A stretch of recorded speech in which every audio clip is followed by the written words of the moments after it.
Time to wake up. It's Saturday morning. Find some milk and cereal. Grab a bowl and spoon. No, a bigger spoon. Head to the living room and take a seat on the floor while Joseph and Chris present to you Saturday Morning Cartoon! Hello everybody and welcome to Saturday Morning Cartoon Boom! That was a loud boom. That was like nuclear. It was. Nice job. I dropped the bomb. Not the mic, but the bomb. No. Terrible. This is a show where we plop down on the living room floor with a big bowl of cereal and watch all your favorite cartoons, both old and new. I'm Joseph. And I'm Chris. And today we watched Green Lantern, the animated series, as recommended by Shaun Noel, aka @WriterShaun on the Twitter. And that's Shaun, SHAUN, not one of the various other spellings of Shaun. There are a lot of, I've seen it, the SHAUN like his, and there's WN, and there's also, I've seen an SEAN. Yeah, that's the one I don't understand, because that's like more of a scene. If we have any listeners who are named Shaun with the SEAN, I apologize. I knew a lot of Shauns growing up, and all of them were different. It's so weird. Ooh, what about an SHON? Shaun. I guess that would work. I guess that would still be Shaun. Yeah, I'm gonna start it. I'm gonna name some kid Shaun. Not my own kid, but I'll name someone's kid Shaun. SHON. You heard it here first. It's gonna catch on. Shaun. That's Shaun. very abrupt too. Shaun. Yep, it's very to the point. And we're not. But getting to the point, this is the second cartoon we've watched that was recommended by Shaun. The first being Avatar: The Last Airbender, which inspired Chris's wife Jackie to watch the entire series. Yeah, we're like halfway through Legend of Korra now. Oh, nice. In fact, we're about, I think we got 3 episodes left of the second season as of recording this. So, yeah, she got super into it. So thank you for recommending that first one to us, because that helped me get her into it. And, dude, like, we should be buds, because I loved this one too. Yeah. Oh, yeah. Green Lantern, the animated series, aired from 2011 to 2013, although it was just one season and 26 episodes. This was created by Bruce Timm, Giancarlo Volpe, and Jim Krieg. It aired originally on the Cartoon Network, and for a short synopsis, the further adventures of Hal Jordan and his comrades of the Green Lantern Corps. Yeah, that's pretty short. Yeah, it's kind of like that. Man, this show, holy shit. All right, some of the actors in this show, the voice of Hal Jordan, our Green Lantern hero, was Josh Keaton, who's been in lots of video games and lots of other superhero cartoons. Marvel, DC, he's done voices for both sides and lots of cartoons. So several people from this cast are in that same camp. They have voiced lots of characters on both DC and Marvel animated shows. So that will repeat. The voice of Kilowog, Kevin Michael Richardson. This dude is in everything. Like, seriously, I was stunned by all the credits that he's got. Just, like, even in the last couple years alone, it's just staggering. Like, this dude is like the new Frank Welker. It's crazy. It took me, like, 5 minutes scrolling through his IMDb to realize that I still was only in, like, 2013. I'm like, oh my God. Nice. Yeah, he's been in so much stuff. Tons of Marvel, tons of DC. He's in Transformers as and I recognized him as Bulkhead from Transformers Prime, because like his voice sounded so familiar, and then I placed it there. But he's in, like I said, DC and Marvel, Transformers. He's in all of the Fox shows, like all of them, like Simpsons, everything Seth MacFarlane is doing. Family Guy, Cleveland Show, American Dad, all of it. He's in everything. It's ridiculous. I don't know how he gets so many jobs, and I'm going to have to ask him for some advice. I want a job using my voice. Okay, I won't do that to you guys again. The character of, kind of a character, yeah, sort of Aya. Here, we're about to go full circle with @WriterShaun here.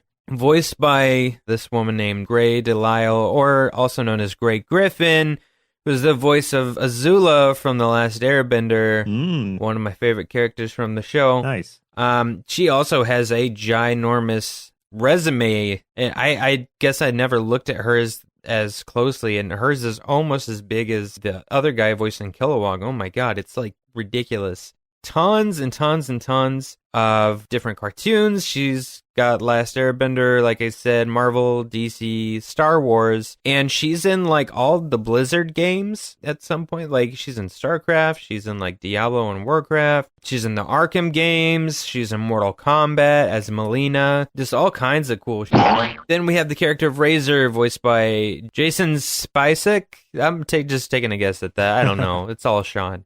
And the character of Zilius Zox, who was only in a few episodes, but he was a prominent character in the first one and one of the other ones we watched for sure. So I just wanted to go ahead and mention him because he was voiced by Tom Kenny, who needs no introduction. This dude is a staple in the cartoon voice acting industry for sure. So awesome cast. Like it. Oh, and Bruce Timm's a part of the show. So that's awesome. Oh, of course. Yeah. Bruce Timm being one of the giant powerhouses behind Batman, the animated series, and everything that like spawned from it. So yeah, the whole Timmverse. Oh my God. Yeah. So it's like no wonder this show is as good as I'm going to tell you it is. Yeah, as we're about to both tell you it is. So let me start by digging out my big bowl of Green Lantern cereal to pull out a few marshmallows shaped like colored ring constructs. Oh, I think I see a hair in it. Oh well. I got it.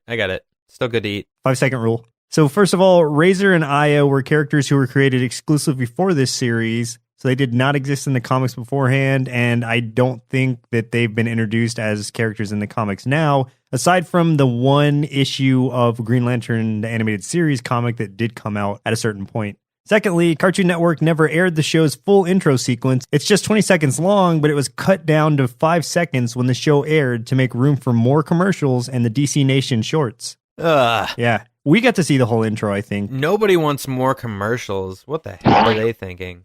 And lastly, the series was canceled after one season due to poor toy sales from the 2011 live-action movie. That movie was so terrible, it hit so hard that it affected the show that came after it. That's so stupid because they should have just like said, forget the movie. Stop putting that junk out, like, forget all those toys, and freaking just concentrate on this show, because this show, like, 5 minutes of this show is better than that entire movie. Yeah, and it's like, this movie is not even a direct tie to it. They didn't retell the intro. Yeah, not at all. They didn't retell the intro because, you know, the movie had just come out, so people kind of know the origin of Hal Jordan, but it's otherwise unrelated completely. I was like, you don't need to know his intro. I mean, the world of this cartoon is established with him already being Green Lantern. Right. And you find out in that first episode everything you need to know to enjoy the show. You could go in not knowing crap and still do fine and enjoy it just as much. Man, they messed up with this property. I know, man. It was unfortunate.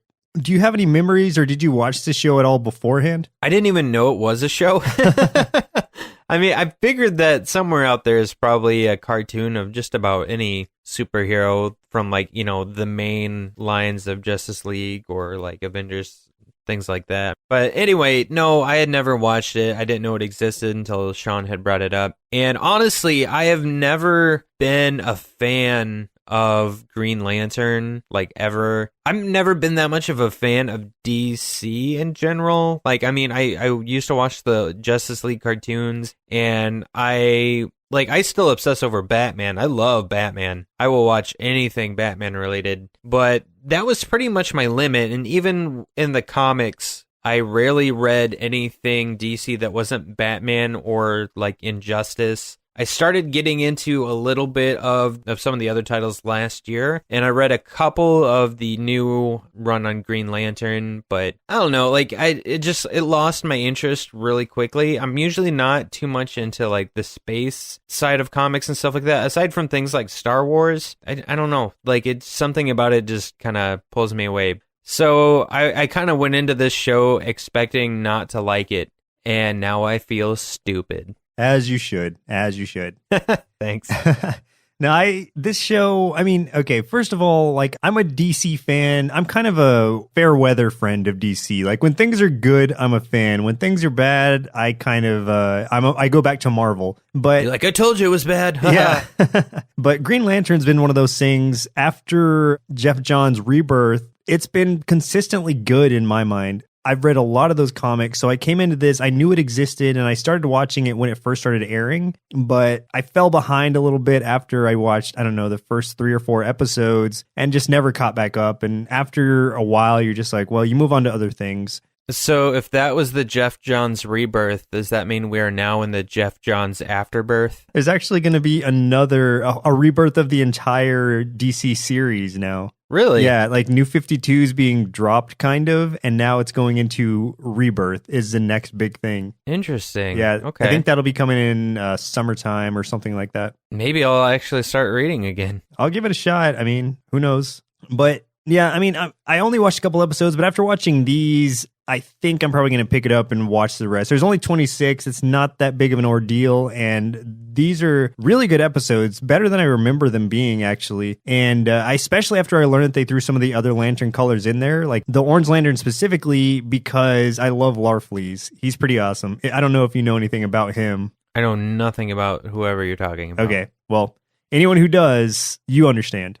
Let's go ahead and jump into our 3 episodes that we watched for today's show. The very first episode, the highest rated episode, and finally a random or listener chosen episode. Order varies depending on where these episodes fall chronologically, but we always start with episode number 1. In this case, just like last week, it's a 2-parter. So it's Beware My Power, part 1 and part 2, episode 1 and 2. Real quick, can we talk about like the animation of this show? Oh, the CGI. This is usually something I don't like in animation. Like, in a way it sucks because that's the way that a lot of shows have been going. I mean, you know, you had like all the Star Wars, like the Clone Wars and all that stuff went that route. The new Ninja Turtles was like the same kind of thing.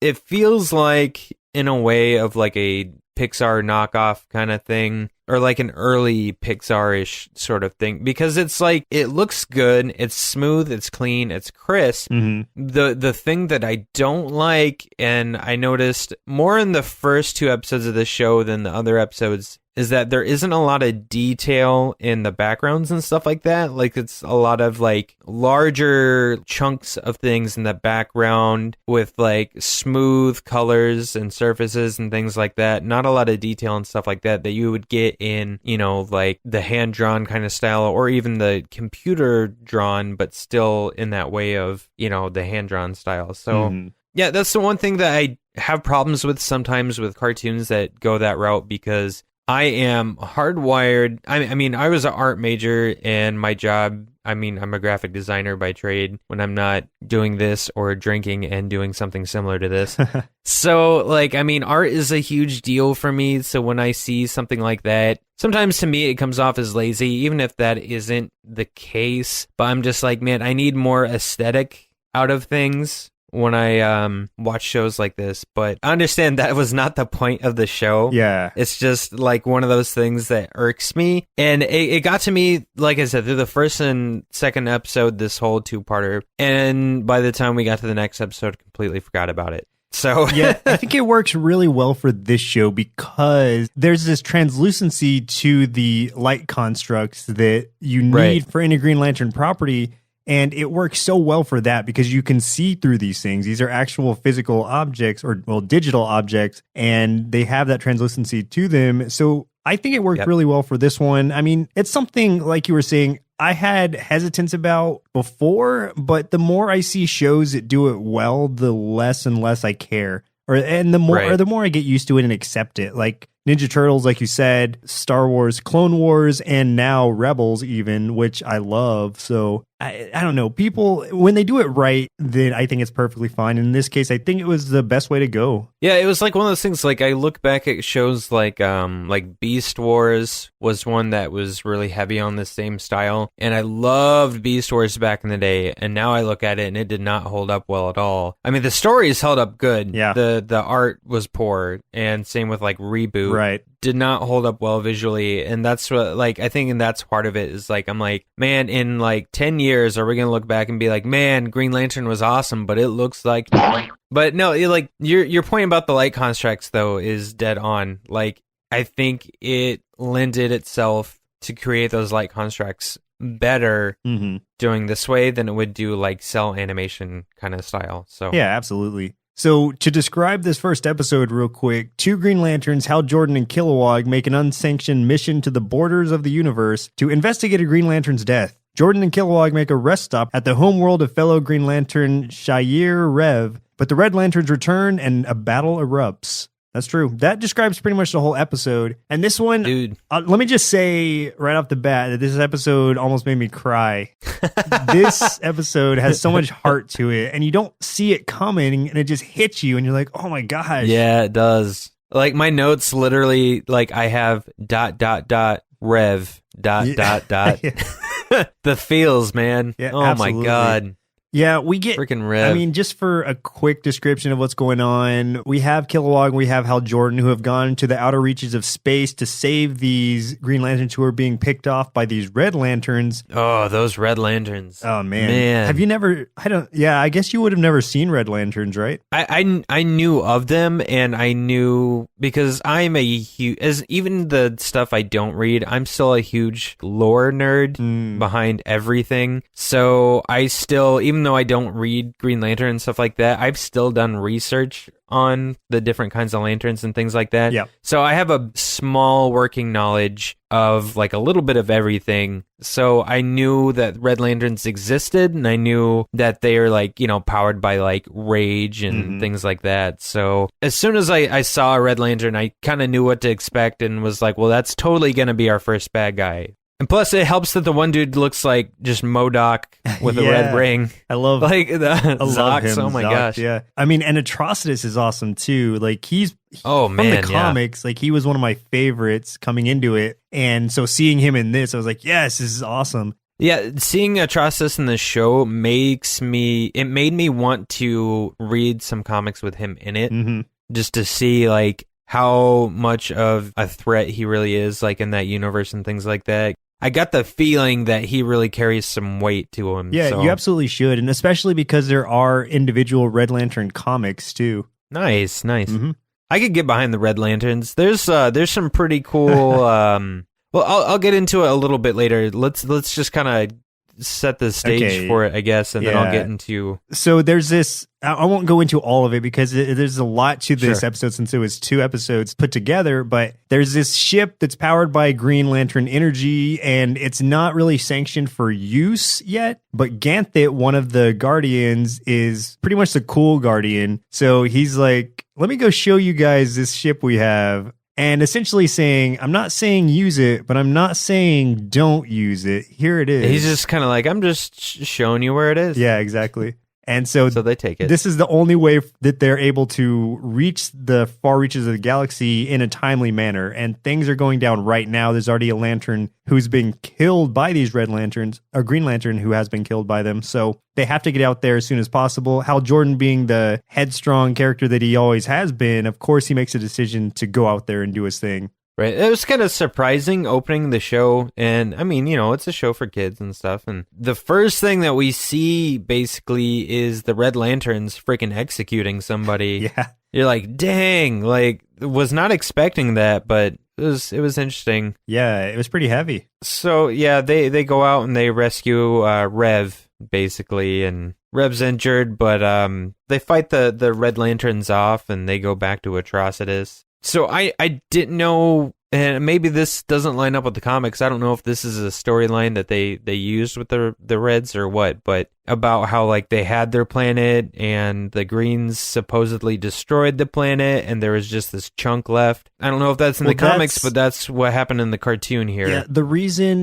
that Atrocitus even started the Red Lanterns in general is because they destroyed his home planet, or the Guardians did, I believe. And so he's just on kind of a vengeance mission. That's why rage is what fuels him and allowed him to create these rings. And see, like, I can get behind that. I think that's awesome that they're not just straight up black and white, like, the Green Lanterns are good, and the Red Lanterns are just evil because they are evil. Yeah. It's like this dude like had everything he loved destroyed by, if it's the Guardians or whatever, or if it was the Green Lanterns who are, I mean, they're pretty much the same thing. I mean, they work for each other. Well, so. yes and no. I mean, the Guardians Kinda. are kind of a gray area because Green Lanterns don't always know what the Guardians know. In fact, they rarely know everything the Guardians know. So they're kind of like puppet masters in a Yeah, way. exactly. Usually for the good, but maybe not all the time. Maybe not always in the best interest of everyone else. So I like that idea that this big bad guy is, you know, he's not doing it to be a big bad guy. He's doing it out of revenge because they took everything from him. And I'm like, dude, I can get behind a villain like that. Dude. I would probably be in the same shoes if I was him. Exactly. Villains who have drive, who you understand their motives, those are villains who you can appreciate and respect. Those are good villains. Absolutely. Yeah, I like it. I like it a lot. Also, just to throw in real quick, the ship has an AI on it, and Hal pronounces AI Aya, and because it's a pretty name for a pretty girl, and this essentially starts forming the friendship between the ship and its crew, which is at this point Kilowog and Hal Jordan, and so this is what starts out this team that we initially see. And Aya, honestly, I love Aya. Like, she becomes probably, I don't know, it's a toss-up between Kilowog and Aya as my favorite character. Yeah. Because I love both of them. Kilowog's awesome. And, oh my god, that dude voicing Kilowog, if Marvel does not ever get him to voice Ben Grimm in something, they are mistaken. Yeah, that guy because that dude's perfect. Exactly. Oh, man. You could close your eyes and just listen to him and be like, oh, that's Ben Grimm, right? Yeah, and then, totally. Oh, it's Kilowog? What? So, real quick, just to wrap this episode up, I mean, obviously they go to save Rev, and they do initially, and then they go back to his planet, but there's a tracking device on the ship.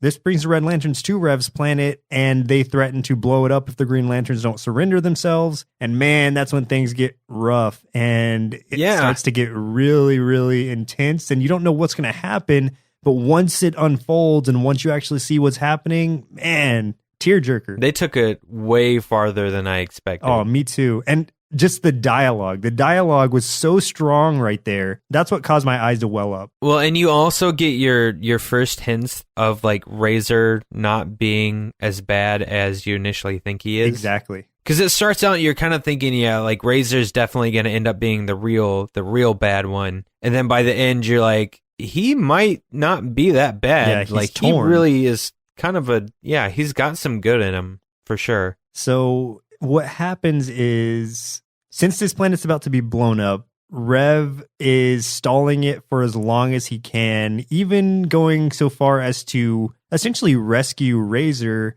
stalls it long enough to get the majority of his people saved by Kilowog, and then sacrifices himself for the greater good. And this is the second episode, but the 2-part first episode. The part that hits you in the feels, or at least hit me in the feels. Are you going to say what his daughter said? No, I won't say that, but oh my god, his daughter, like that hurt. Yeah. Like seeing her afterwards, that was painful. But when Hal finally catches back up with Kilowog, and he's like, did Rev make it? And then you see Rev's ring like float past, and you're like, oh man. Yeah, it was so good. So good. It hurts. They don't have to show it. It's just, that's what's great, is they can just have that, what's basically just a symbol of him being killed and sacrificing himself. Because anyone who knows Green Lanterns at all, or even from the beginning of the episode, you see that the rings go and seek out a new wearer. Yeah, as soon as one of them dies, it goes and finds somebody new to take over. So you see the ring float right past, and you're like, oh, man. Yeah, So the first episode got rough, but in such a good way. Like, it hits you right in the feels. Man, I loved it. I loved the first episode. Kicked me in my feels. Yeah. I still feel it. Still feeling the feels. Feeling the feels. Well, let's jump over to the second episode that we watched, which was Reboot, Season 1, Episode 15. And this episode was suggested by Shaun Noel, so thank you, Shaun, for suggesting this. In this one, Hal is ordered to reunite the crew of the Interceptor in order to investigate the Manhunter threat, but getting the band back together is not as easy as it sounds. Oh, man. First of all, Tomar Ray? Yep. Whenever he talks, like his mouth and head kind of jiggles, It reminds me of Star Fox 64, like when they talk. Like, it's just really rapid, and I'm like cracking up. I'm like, what? What's cool about this one is almost the opening even is it's got the little squirrel Green Lantern, and anyone who reads the comics will know that's Chip. Chip. Yep. Yeah. And we get to see Hal face off against Chip and basically get his ass kicked by Chip. Oh, man. Chip destroys him. Man. Like with no freaking effort. Yeah. This little squirrel has so much willpower that he's able to just take out one of the best Green Lanterns out there. Well, the best part of this, and this made me love Kilowog, was that basically Hal was trying to recruit him. I guess the team had kind of split up for a little bit. Like Aya was definitely not a part of the group, at some point. Like I guess she got a body at some point. Yeah. They made like a, cyborgish body thing for her AI to inhabit. And I guess, I don't know what happened with the group, but I guess they were split up. Kilowog's training recruits. Aya is pretty much going to be like dissected. Oh, yeah. And taken apart, like dismantled. But Hal gets a mission and he goes to get Kilowog and is trying to get Kilowog to go with him. Kilowog says no. They like make a bet and he's like, you beat one of my recruits, I'll go with you. And he gives Chip as the recruit and Chip beats the crap out of Hal. Yeah. But then Kilowog's like, all right, we're taking off. And he's like, wait, I lost. And basically it's just Kilowog just really wanted to see Chip beat him up. Yeah. He was going to go with him regardless. He just wanted to see him get his kicked. That was good. So yeah, this whole episode is really just kind of a recruitment episode. So he gets Kilowog, goes to get Aya, but like you said, she's at this point, we see that she's about to be dissected. Then it turns into a rescue mission for her. And I really liked that. I liked the way they played that one out. I love the, so Hal gets into this lab or whatever where her body is, and he takes the AI from their ship that they have now that's really obnoxious, and he has Chip with him. Chip's sneaking into the place and swapping it out for Aya to get Aya back. And oh yeah. This robot that's in there, or not robot, it's like another lantern, but he looks like a metal Oh no, he's the big crystal lantern, and he has like metal arms. So I guess after they finish their little rescue mission, all of a sudden we find out that Razor's kind of been part of the group too, and Aya's asking about him. Well, I was like, what? And you find out that there's some kind of love thing going on like between Aya and Razor. Budding relationship between them, and I think it started because Aya looks similar to Razor's dead wife. Yeah. So I think that is what initially drove it, but I do think that they really started developing feelings for each other in so much as an AI can develop feelings for an organic being. Right.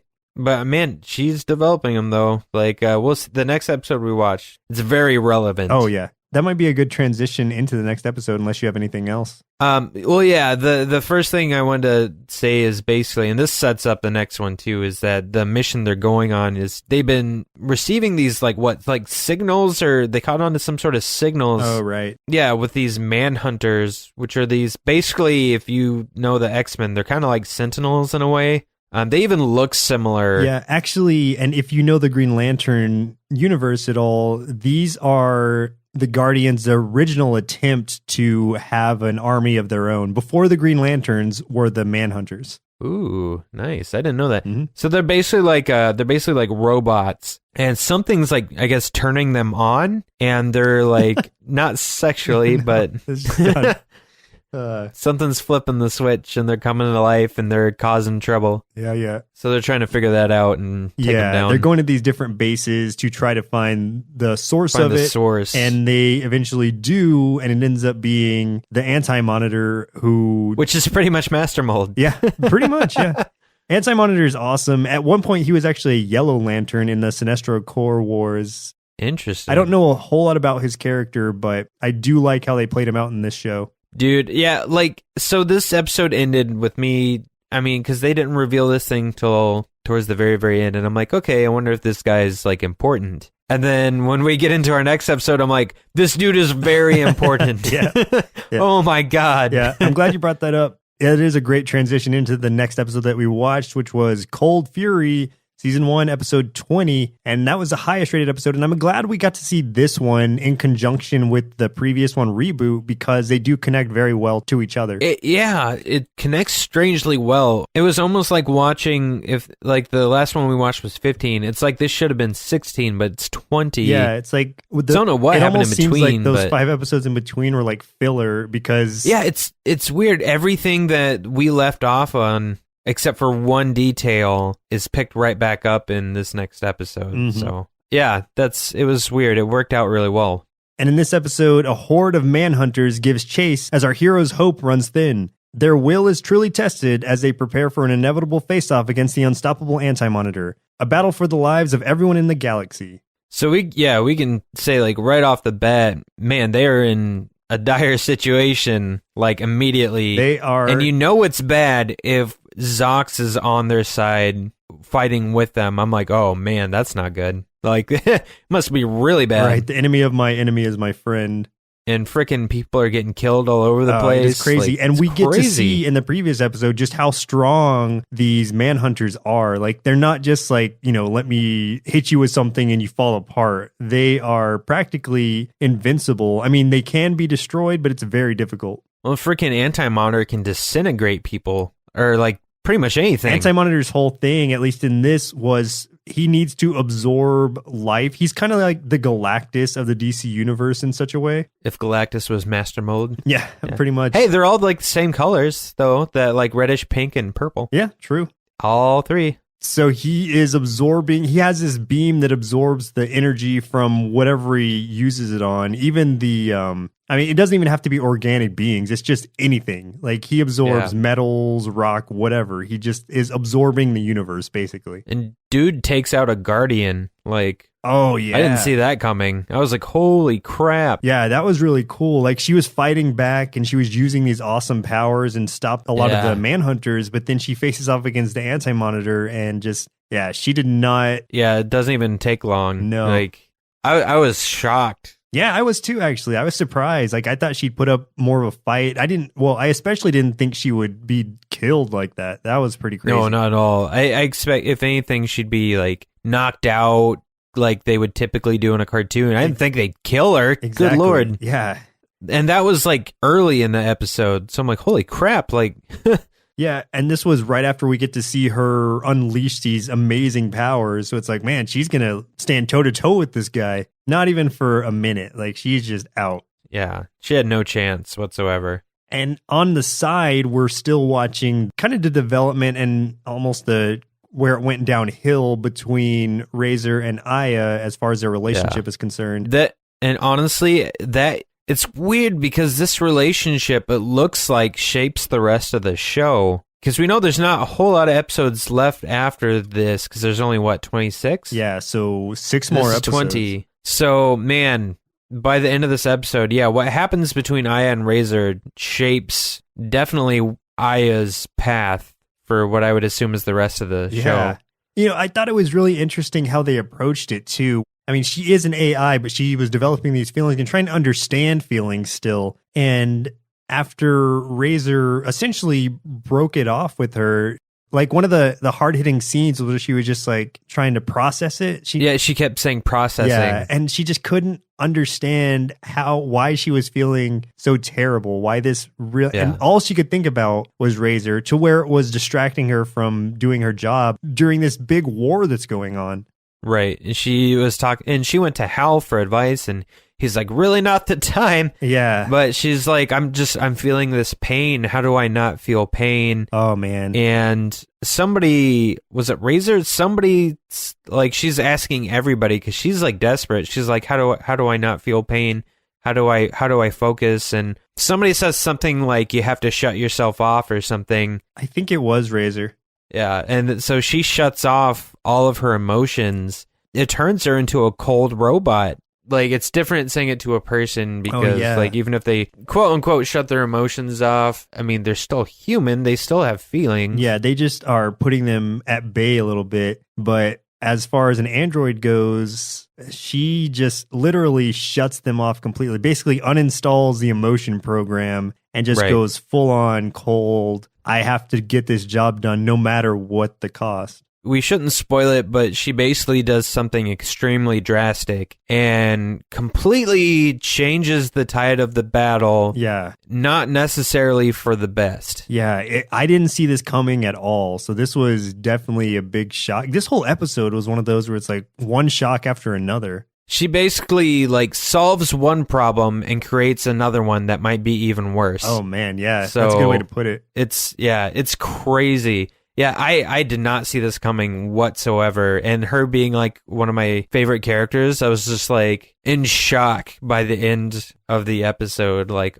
oh man, I have to watch this whole series now. Yeah, it's absolutely. Crazy. So yeah, I enjoyed it. And I love the idea of this AI experiencing the pain that a human can experience emotionally, right, and not being able to comprehend it, and that affecting her to such a large degree that it completely changes her character. Yeah, that's really intriguing for what's basically a kid's show. I mean, I wouldn't even say it's not a kid's show necessarily. It is, but it isn't. Right. I mean, and you know what? A lot of the things that Bruce Timm does is like that. I mean, you think of Batman, the animated series, and look at some of the episodes of that. Me and you have talked about before, and right, other things. Like if you look at like Heart of Ice, like with Mr. Freeze. Oh yeah, it's a kid's show, but man, there's some really, really adult themes in there that are just like so emotionally so I guess heavy. It's like, it's labeled a kid's show, but they don't treat you like a kid. Right. They don't talk down to you. Oh yeah, absolutely. They not at all. Good storytelling. Yeah, absolutely. So, Chris, why don't we use our rings to make light constructs of our inner kids and see what they thought of Green Lantern, the animated series? All right, get out here, you little green monster. I don't really like anything DC does, except for Batman, because Batman is awesome. But I really, really, really like this cartoon. I don't care that much about the actual Green Lantern that much, but everyone else is super cool. And Kilowog is the coolest space pig monster. If there's any actual Green Lantern comics like this, I would totally read them once I know how to read. I give this cartoon 5 bowls of cereal out of 5, and that cereal comes with a prize lantern ring, but you have to send in all those stupid proof of purchases, but then they never send it to you anyway. Your turn, Joseph. I'm gonna wait for my ring. Green Lantern, the animated series, had a very heavy weight on its shoulders coming off of that awful, awful movie. Personally, I believe that it was able to far surpass expectations, lifting that weight and tossing it into some distant black hole, never to be thought of again.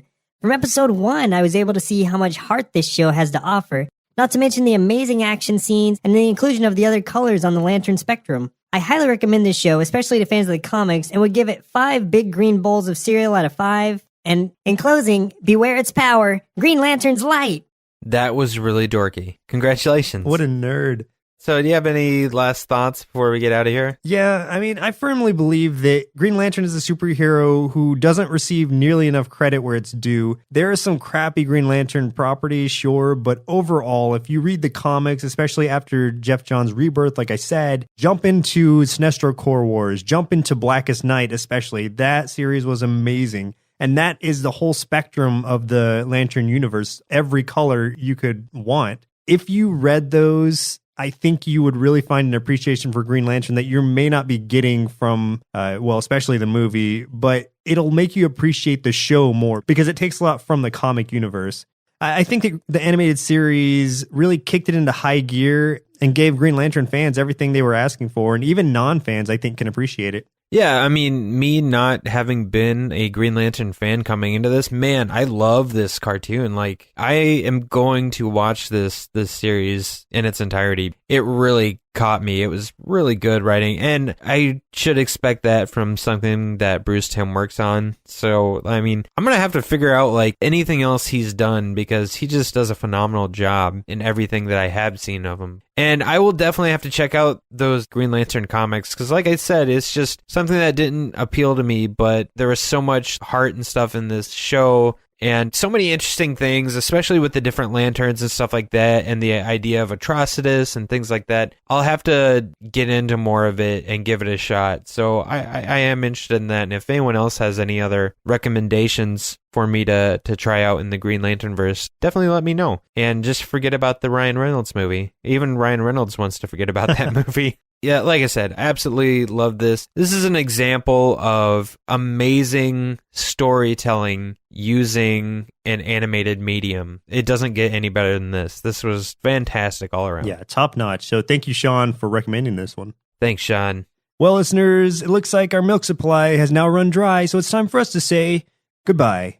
Next week, we'll be watching Rocket Powers, suggested by Kelsey Putvin. And once again, I'm Joseph. And I'm Chris. And we'll see you next Saturday. Presented by Nerdsloth. A place for lazy nerds. If you like what you heard, consider donating at patreon.com/nerdsloth so we can continue bringing you quality shows. Be sure to also leave us a review and share your favorite episodes and clips on social media. If you're looking for more content, visit us at nerdsloth.com.